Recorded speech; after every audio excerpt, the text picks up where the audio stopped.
Bismillahirrahmanirrahim. Okay, we're gonna prohibit all chips if this continues. The chips needs to go under the desk. You're not in a vacation, it's not a movie night. And your friend here is speaking, so show him some respect. Hey, side conversations in the back. Quiet! Bismillahirrahmanirrahim. Today I'll tell you.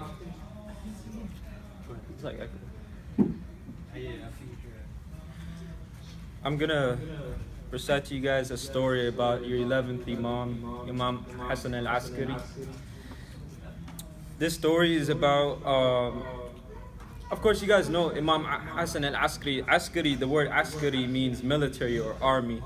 And he got that name because he was imprisoned in an army town, like the area that he was situated in was an army base where, you know, there was guards protecting it. It was an important location at that time.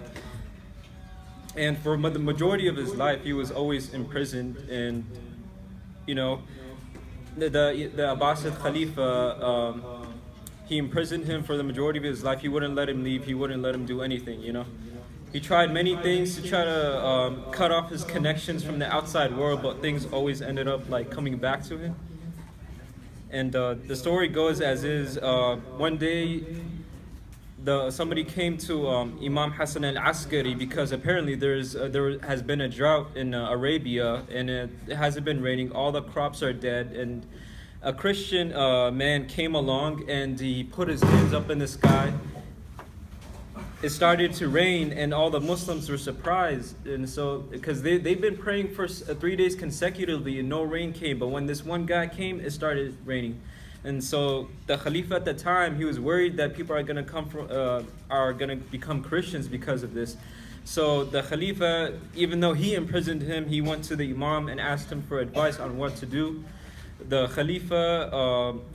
Imam, he told him to gather that Christian man once again in front of all the people. And so that man came, and the people came, and he asked that man, can you please pray again to make it rain? So he held up his hands and he started to pray, and it rained. And so the people again were excited and surprised, you know. And so the Imam asked somebody to go to that man and make him open up his hands. He was praying like this. His hands were in the air. He's praying like this. You couldn't really tell, but he had a bone in his hands. That bone was actually a bone from the prophets, from one of the prophets. It wasn't Prophet Muhammad. It was just some other prophet. And he was praying to that bone. That bone is sacred. And so Allah granted him his prayer because of that bone. And so then he took it away from him, and then he asked him, okay, pray again. And so he did the same thing, but nothing came down. It didn't rain.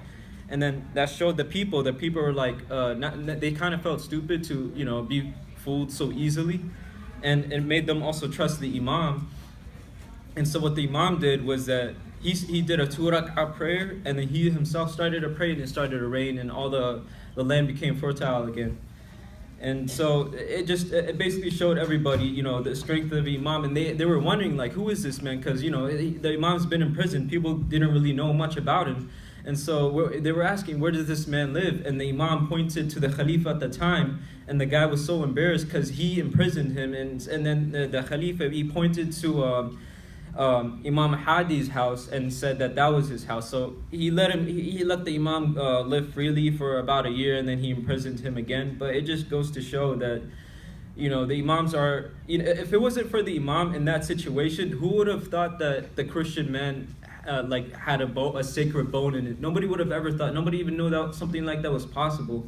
So if it wasn't for him, who knows what would have happened after that? People would have lost trust in Islam. But the Imam came back, and, you know, he renewed people's faith.